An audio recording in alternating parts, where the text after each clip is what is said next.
cắt đi hố sông ấy ngày lúc nào bu kiếm gì lâu gen thế nakato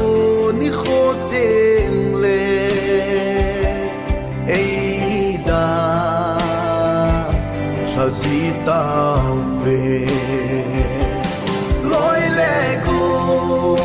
tên ấy nu si hem lăng mi chênh in ấy thế hen ấy bay rong lệ ấy đã là lâu và ấy tu dính đinh ấy ngài lu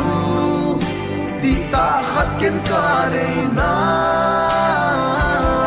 ama chu Giêsu pakai Giêsu ke dia ka gol pha pe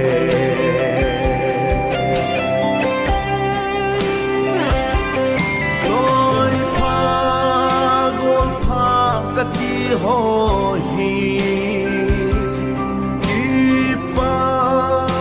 ni khwa ting bo a hi thopi zolo ni den ka thil phabol do hosu milin ei se zita ve loi le go ten ei nu si hem lang mi cheng in ấy thế hen ấy bay rong lệ ấy đã là lâu và ấy tu dính đinh ấy ngài lu đi ta khát kiến cả đời này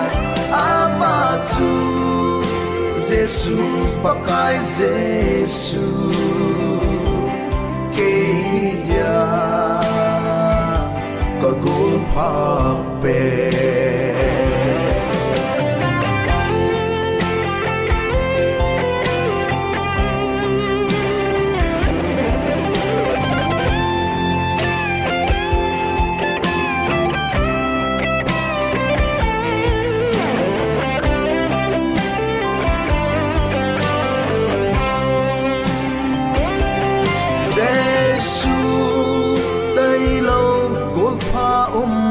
lâu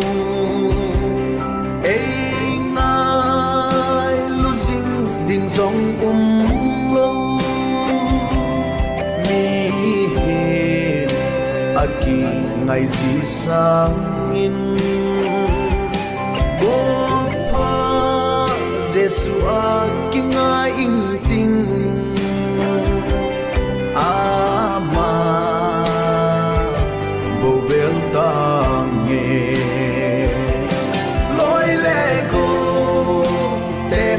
si hem lăng mi chênh in ấy thế hen ấy bay rong lệ ấy đã là lâu và ấy tu dính đinh ấy ngài lu đi ta khát kiến cả đời này ama chu Giêsu pakai Giêsu